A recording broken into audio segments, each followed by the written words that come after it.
Hello, வணக்கம் மக்களே. Welcome back to my channel.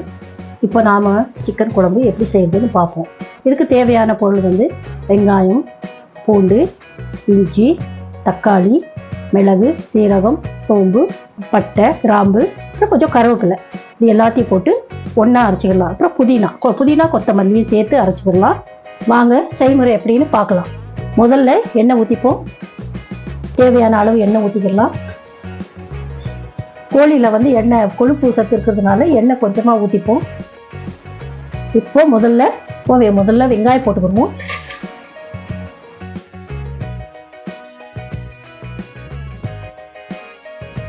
வெங்காயம் நல்லா வதங்கட்டும்.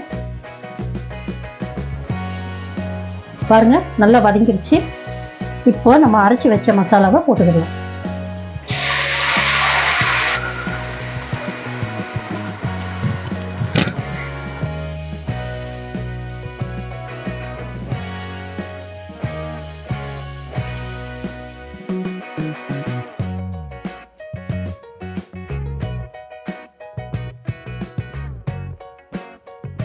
பாருங்க, இந்த மசாலா வந்து நல்ல பச்சை வாடை போகிற வரைக்கும் நல்லா வதக்குங்க.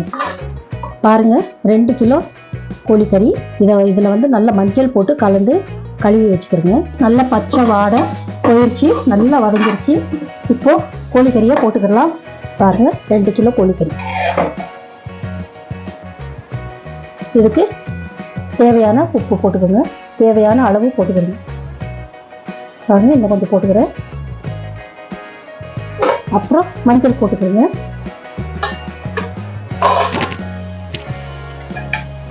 நல்லா கலந்துக்கிறேங்க. மசாலாலாம் கோழிக்கறியில் நல்லா இறங்கணும்.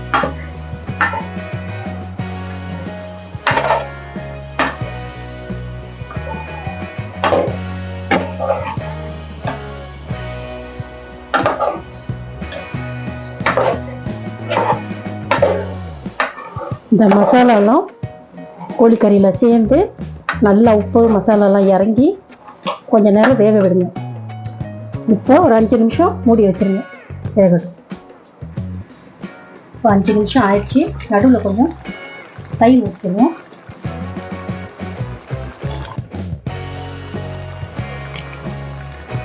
பாருங்க, இவ்வளோ தயிர் ஊற்றிடுங்க.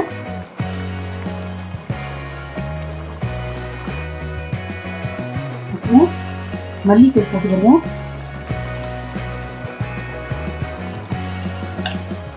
மல்லித்தூள் வந்து நல்லா ஒரு 4 ஸ்பூன் போட்டுக்கிறோங்க.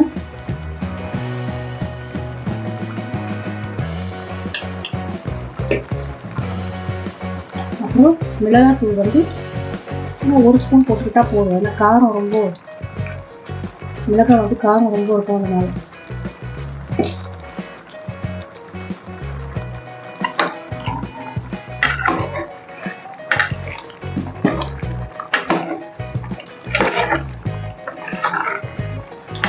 நம்ம தயிர் எதுக்கு ஊற்றுறோம்னா கோழி வந்து நல்லா சாஃப்டாக இருக்கும். அதனால தான் தயிர் ஊற்றுறோம்.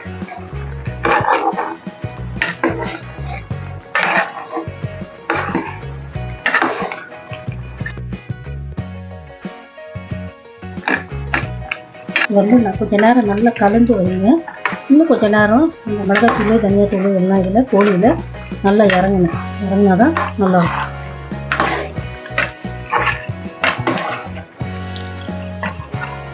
அதுக்கப்புறம் தண்ணி ஊற்றிடுங்க. மறுபடியும் ஒரு 5 நிமிஷம் மூடி வச்சிடணும். தக்காளியை தனியாக அரைச்சிக்கிடுவோம். தக்காளி வந்து அரைச்சி கடைசியில் ஊற்றினா தான் நல்லாயிருக்கும். 3 தக்காளி போடுறேங்க. 2 கிலோ தக்காளி நிறைய போட்டோம்னா அந்த ருசி இருக்காது. அதனால் 3 தக்காளி, சின்ன தக்காளி 3 தக்காளி போடுறேன். 2 கிலோ சிக்கனுக்கு 3 தக்காளி போதும்.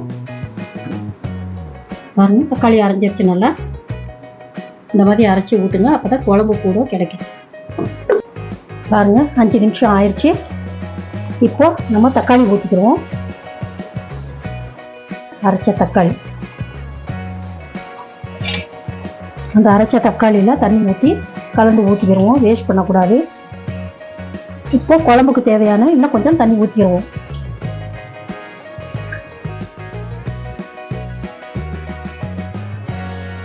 நல்லா கலந்துருங்க. இப்போ நல்லா மசாலாலாம் சிக்கனில் இறங்கிருச்சு. அதுக்கப்புறம் தான் தண்ணி ஊற்றிருக்கு.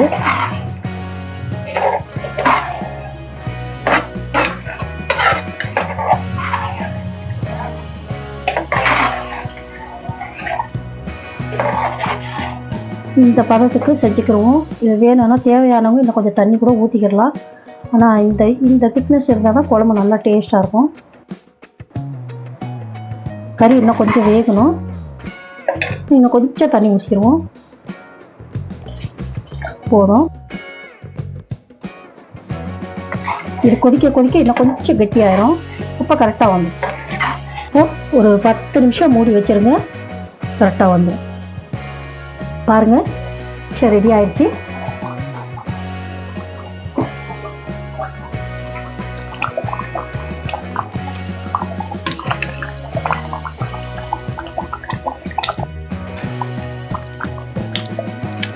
கடைசியாக ஒரு பாதி எலுமிச்சைப்பழம் புளிஞ்சுக்கிறோங்க.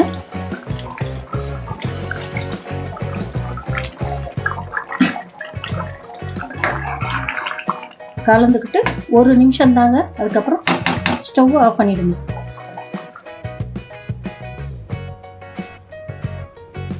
பாருங்க, செட்டிநாடு சிக்கன் கோழி குழம்பு ரெடி ஆயிடுச்சு. இது உங்க வீட்லயும் சமைச்சு பாருங்க. பிடிச்சிருந்ததுன்னா என் சேனலுக்கு சப்ஸ்கிரைப் பண்ணுங்க. நன்றி, வணக்கம், பாய்.